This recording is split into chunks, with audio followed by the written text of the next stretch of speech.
This buff never goes away either, so you should get it as quickly as possible if you play on Legendary. Hi, welcome back to Legendaddy's adventure. In this series, we play Skyrim on the hardest difficulty, and if we die once, we delete the entire save file. Let's begin. In the last episode, Legendaddy cleared out Bleakfall's barrows, uncovering the secrets of the shield bash in the process. With the Dragonstone in hand, he was ready to return to Whiterun, where he immediately got bored with being on the hero's path and subsequently slipped back into his old habits of manufacturing narcotics. This fact had not escaped the Jarl, who rewarded Legendaddy with iron gauntlets of alchemy. In return, Legendaddy was supposed to fight the dragon, wreaking havoc in the nearby vicinity. This did not sound appealing on account of being fucking dangerous. Some preparation was in order, so Legendaddy set off to Jordan Greymane to take up the smithing trade.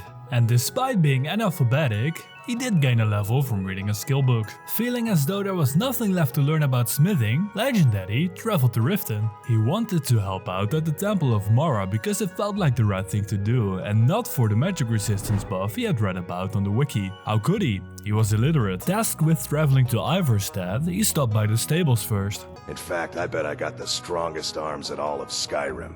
Oh, sounds like I've got a challenger. I will literally eat your ass for breakfast. Rising to the challenge, Legendaddy activated his Berserker's Rage and started pounding on his ass. And then he also beat him up. This would award him with 200 gold and some street cred, allowing him to freely ride the horse at the stable. This is the right of the strong. In Ivarstead, Legendaddy heard the pleas of Vestred, who wanted to marry Bassianus. Now, according to her father, she also had a thing for Climax, and he is the fastest way to resolve this quest. But I thought you only cared about your fishing. What good are fish if you have to eat them alone? Oh, Clemic.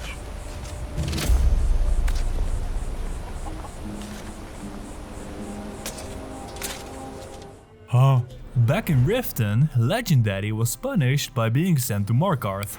In the worst place in Tamriel, he was tasked with helping Caselmo. That's the trouble. I know Feline from the keep, but I have no idea what sorts of things she likes.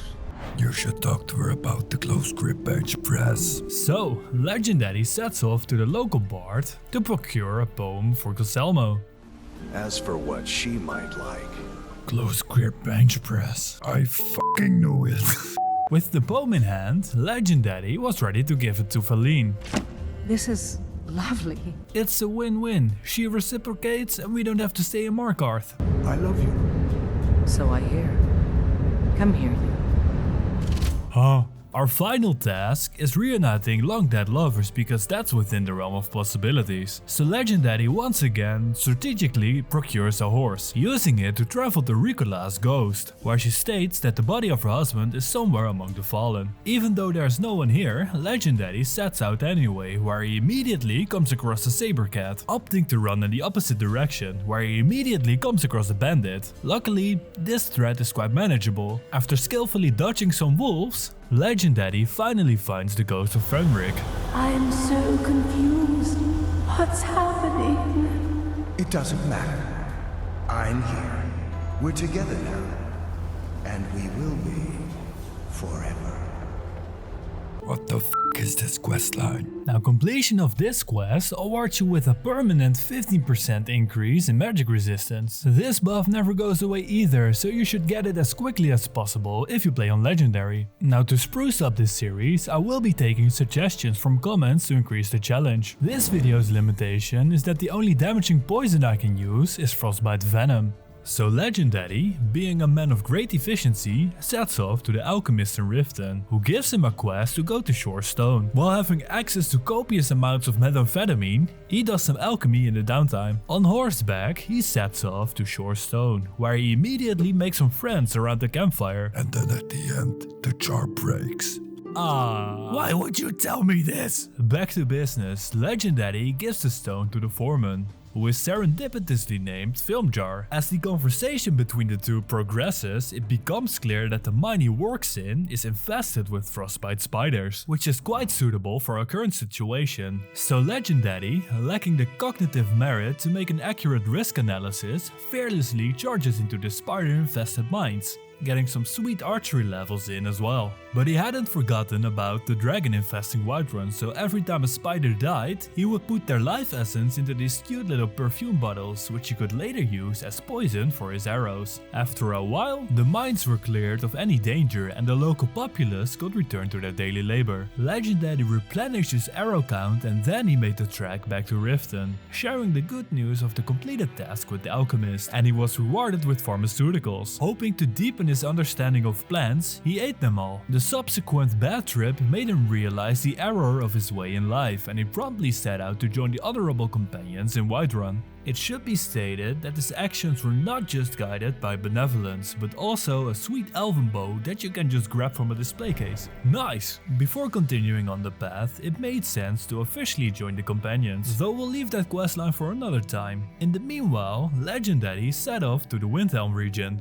A little known trade secret is that if you haven't done the main quest Dragon Rising yet, dragons will be absent from the game, meaning you can freely loot the Wardwall chests without having to face off against a dragon. This helps tremendously on legendary difficulty. With this knowledge in mind, Legendaddy also set off for the Rift, where he immediately was assaulted by a bear. It probably comes as no surprise that these things hit like a truck on Legendary. Forced to imbibe copious amounts of healing potions, Legendaddy retreated to a Legion's camp he had found earlier. They promptly helped him survive the bear attack. He would then proceed to mount the bear in his home, which would serve as a warning to any other bears in the rift. He was then immediately assaulted by a group of bandits. Legendaddy retreated to a Legion's camp he had found earlier. They promptly helped him survive the bandit attack. He would then proceed to steal the shoes and the shield of the bandit who tried to kill him. He was then immediately assaulted by a saber cat. He skillfully dispatched of him with the help of his trusty flame atronach.